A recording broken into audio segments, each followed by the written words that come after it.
Səlib yürüşlərindən danışmamışdan əvvəl gəlin sizə xristian dini haqqında məlumat verim. Roma mövzusunda bu barədə danışmışdıq. Bir daha təkrar xatırlayaq ki, xristianlıq dini Roma imperiyası ərazisində, əsasən Fələstin bölgəsində qullar və deməli kəndlilər arasında yayılan, çöllər arasında yayılan bir din olmuşdur ki, 1-ci əsrdən etibarən yayıldı və 313-cü ildə istər Romada, istərsə də Albaniyada rəsmi dövlət dini kimi qəbul edilmişdi. Bundan sonra onun tərəfdarlarının sayı Qərbi Avropada artmışdı. Hətta 395-ci ildə Romanın parçalanmasından sonra deməli Vahid Xristian kilsəsində də qərbdə Roma papasının, şərqdə isə Bizans patriarxının üstünlüyü gözə çarpır ki, 1054-cü ildə Roma papası ilə Bizans patriarxı arasındakı münasibətlərin kəskinləşməsi və xristian dininə, xristian kilsəsinə rəhbərlik uğrundakı mübarizə 1054-cü ildə Vahid Xristian kilsəsinin parçalanması ilə nəticələnmişdi. Bundan sonra Avropanın qərbində yaşayan xristianlar Katolik kilsəsini hesab olunur və onların rəhbəri Roma papası idi. Şərqdə Bizans ərazisində yaşayan xristianlar isə pravoslav hesab olunur, onların rəhbəri isə patriarx idi. Bizim şərq pravoslavlarından, yəni şərq xristianlarından işimiz yoxdur. Biz indi sizlə danışırıq Katolik kilsəsindən. Əvvəla Katolik kilsəsinin gəlir mənbələrindən danışaq. Bu dövrdə qeyd edeyim ki, istər erkən orta əsrlərdə, istər klassik feodalizm dövrünün əvvəllərindən etibarən Avropada ən böyük torpaq sahibi və ən varlı şəxs hesab olunurdu Roma papası, yəni ki, Katolik kilsəsinin rəhbəri. Roma papası Roma şəhəri və Roma şəhərinin ətrafındakı əraziləri idarə edirdi. O bir neçə üsulla öz xəzinəsini doldurmağa nail olurdu. Belə ki, bu dövrdə Katolik kilsəsinin dedik rəhbəri Roma papası idi. Roma şəhəri və ətrafındakı torpaqları idarə edirdi. Gəlir mənbələrinə gəldikdə onlar istər kilsə torpaqlarından vergi toplayırdılar, kilsə torpaqlarında yaşayan kəndlərdən, istər bütün Qərbi Avropada yaşayan xristianlardan 1/10 vergisi toplayırdılar. İndulgensiya satışları həyata keçirirdilər. İndulgensiya nə deməkdir? İndulgensiya cənnət qəbzləri adlanır. Belə ki, o saf xristianları, Roma papaları inandırırdılar ki, siz əgər günahlarınızın bağışlanmağını istəyirsinizsə, kilsə tərəfindən sizlərə pul qarşılığında satılan cənnət qəbzlərini satın alın ki, siz o biri dünyada cənnətdə yaşaya biləsiniz. Və buna inanan xristianlar da böyük pul qarşılığında həmən o indulgensiyalar, yəni o cənnət qəbzlərini Roma papalarından və keşişlərdən satın alırdılar. Hətta iş o yerə gəlib çatmışdı ki, qeyd edeyim ki, o dövrdə bazarlarda belə indulgensiya satışına rast gəlmək mümkün olurdu. Bundan əlavə də Roma papaları hətta dini mərasimlər üçün əhalidən haqq toplayırdılar. Hansı ki, xaç suyuna salınma, xristianlığa qəbul edilmə kimi ayinlərdən də onlar gəlirlərini artırırdılar. Lakin gözü doymayan papalar gəlirlərini artırmaq, daha çox torpaq sahibi olmaq, daha da varlanmaq istəyirdilər və bütün bunlar sonradan gətirib səlib yürüşlərinə çıxardasıdır. Hələlik ondan danışmayaq. Katolik kilsəsinə, yəni Katolik kilsəsinin bilavasitə rəhbərləri olan Roma papalarına qarşı mübarizə aparan insanlardan danışım sizə. Katolik kilsəsinə və belə mənasız ayinlərə qarşı çıxan şəxslər adlandırılırdı bidətçi. Güya ki, bunlar dindən dönük insanlardılar. Amma əslində onlar həqiqəti çatdırmağa çalışırdılar. Onlar Roma papasının bu ədalətsizliklərinə göz yummur, susmurdular, etirazlarını bildirirdilər və onlar elə ən ağır cəzalarla deməli öz cəzalarını tapırdılar. Belə ki, dindən dönənləri, Katolik kilsəsini tənqid edənləri dedim ki, bidətçi adlandırırdılar və həmin o bidətçilərin mühakimə olunduğu məhkəmələr isə inkvizasiya məhkəməsi adlanırdı. İnkvizasiya məhkəməsində isə onlar bir çox hallarda qəbul olunan qərarlar əsasında tonqalda diri-diri yandırılırdılar. Bax, belə bir vəziyyət formalaşmışdı Qərbi Avropada. Danışdığım Qərbi Avropadakı Katolik kilsəsinin hökmran olduğu ərazilərə aiddir. Təbii ki, bu şərqdə belə deyildi. Pravoslav kilsəsinin belə bir deməli qayda qanunları, adətləri yox idi. Yenə də bunlardan danışmağa davam edeyim. Hətta o dövrdə Roma papalarından bir çox Avropa kralları çəkinir və ondan borca pul alırdılar. Çünki ən zəngin dedim ki, Roma papaları hesab olunurdu. O dövrdə bax diplə yadda saxlaya bilərsiniz. Hansı ki, Danimarka, İngiltərə, Polşa kimi ölkələrin kralları özlərini Roma papasının vassalı da hesab edirdilər. İndi sizə gəlim səlib yürüşlərinin başlanmasından danışmağa. Niyə məhz səlib yürüşləri baş verdi? Əvvəla səlib sözü xaç deməkdir. Səlib yürüşlərinə biz xaçlı yürüşlər də deyirik. Eyni mənaya gəlib çıxır bunlar. Çünki ərəblər xaçı səlib adlandırırdılar. Səlib yürüşlərinin başlamasının bax bir sıra səbəbləri vardı. Bunlar nələr idi? Deməli, bax bu dövrdə Roma papaları Qərbi Avropada daha çox torpaq əldə etmək və deməli dövlət rəhbəri olmaq üçün mübarizə aparırdılar. Bu mübarizələri daha çox Alman krallarından idi, Müqəddəs Roma imperatorları ilə idi. Müqəddəs Roma imperatorları ilə apardıqları mübarizə barədə mən sizə Almaniya mövzusunda məlumat verəcəm. Bu dövrdə təbii fəlakətlərin, epidemiyaların baş verməsi Roma papalarının Avropada hakim qüvvə olmaq uğrunda apardığı mübarizə ilə eyni vaxtda düşür, üst-üstə düşür.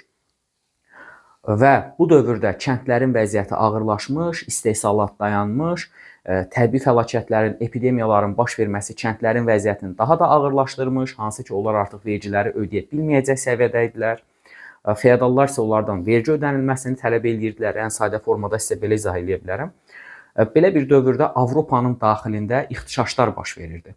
Roma papası da həmin o qüvvələrin bir-biri ilə mübarizə aparmağındansa da o qüvvələri şərqə doğru səfərbər eləməyin yeni yollarını axtarıb düşünürdü ki, bəs necə eləyim ki, Avropanın daxilində yox da bu qüvvələr şərqə doğru irəliləsinlər, həm Roma papaları yeni torpaqlar əldə etsin, həm ərazilərini genişləndirsin, həm də Avropanın daxilində belə bir ixtişaşlar olmasın.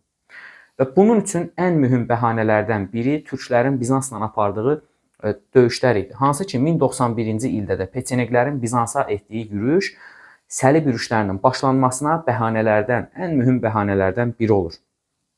Roma papaları hər vəclə müsəlmanların yaşadığı və müsəlmanların idarə elədiyi Qüdsə doğru yürüş etməyin labid olduğunu bildirirdilər. Onlar istər kəndləri, istər Avropada yaşayan əhalini inandırmağa çalışırdılar ki, Həzrəti İsa'nın qəbri müsəlmanlar tərəfindən hansı ki korlanır və Həzrəti İsa'nın yaşadığı həmin o torpaqları azad eləmək lazımdır.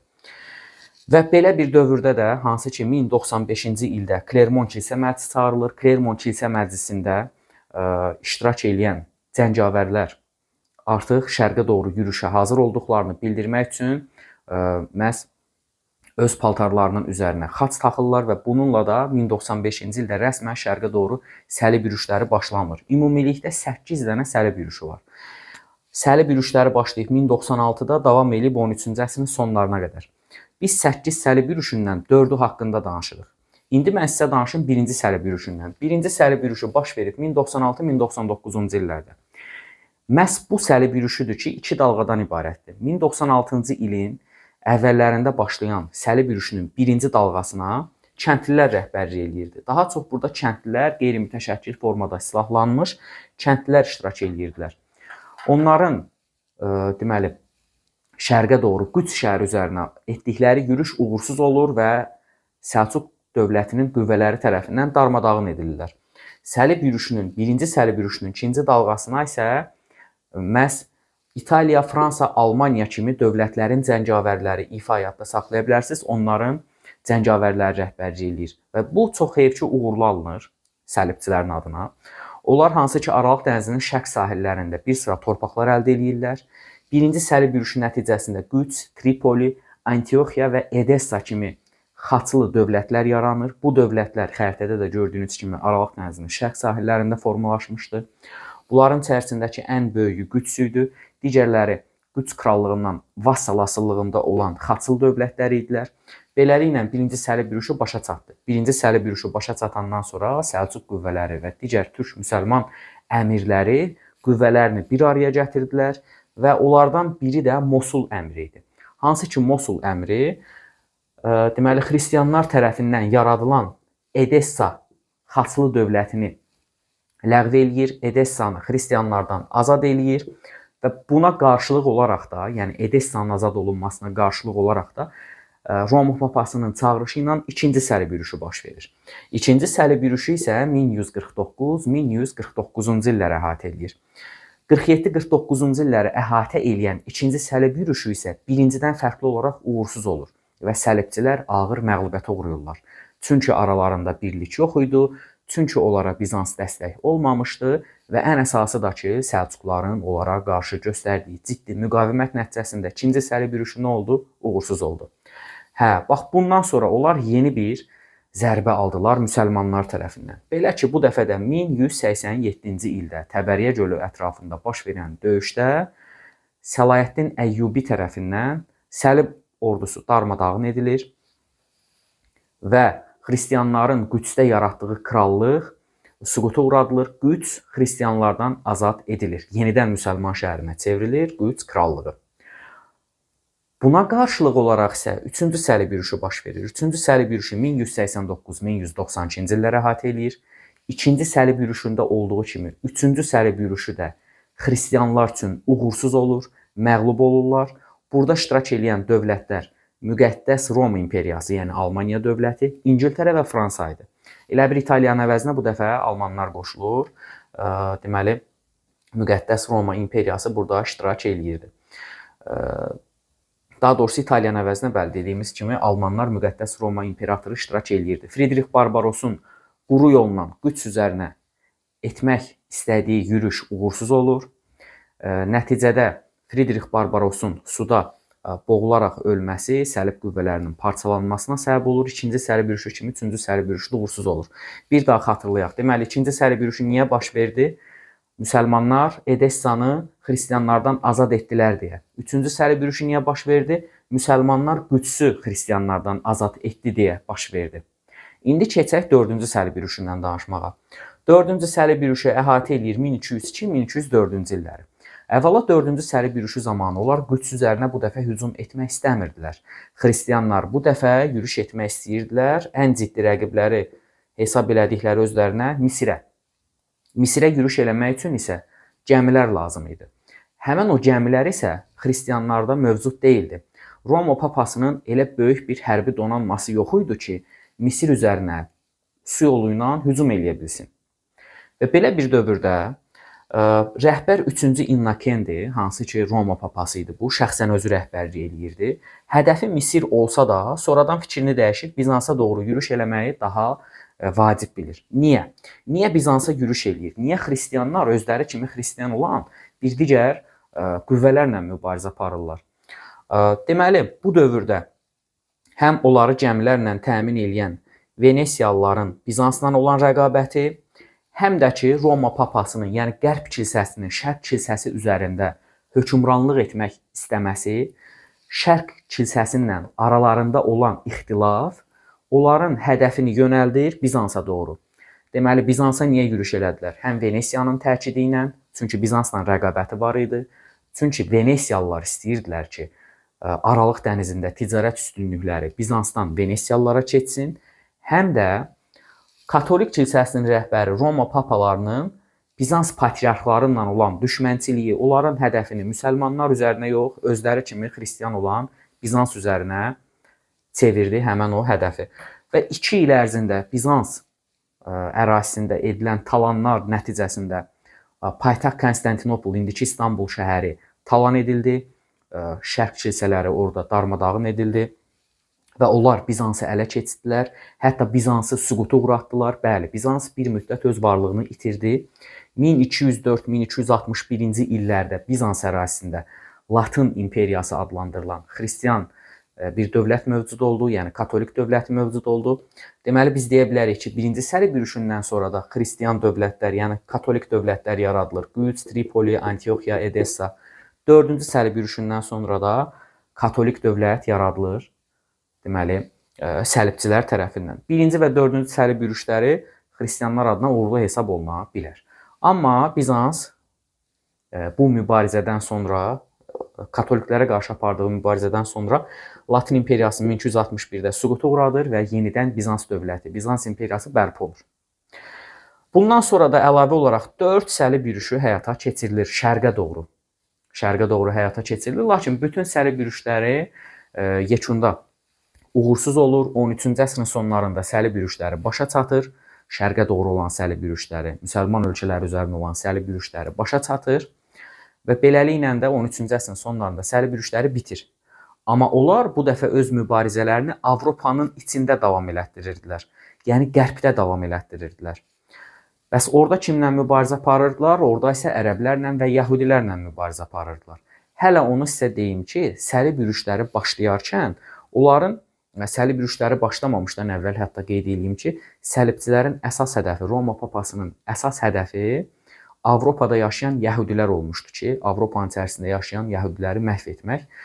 Sonradan o peçeniklərin yürüşləri, Bizansa və s. kimi hadisələr onları şərqə doğru, müsəlmanların üzərinə doğru yönəltmişdi. İndi gəlin Avropanın daxilində baş verən səlib yürüşlərindən danışaq. Avropanın daxilində, yəni Avropanın içlərində, Piriney yarımadasında, daha dəqiq desək, indiki İspaniya, Portuqaliya ərazisində baş verən səlib yürüşləri tarixə Reconquista adı ilə düşübdür. Reconquista hərəkatı 11-15-ci əsrləri əhatə eləyir. Avropada yaşayan, Pirineydə yaşayan müsəlmanların və yəhudilərin həmən ərazidən qovulması, onların soyqırımı adlanır Reconquista hərəkatı. Reconquista hərəkatına rəhbərlik səlibçilər tərəfindən olubdur.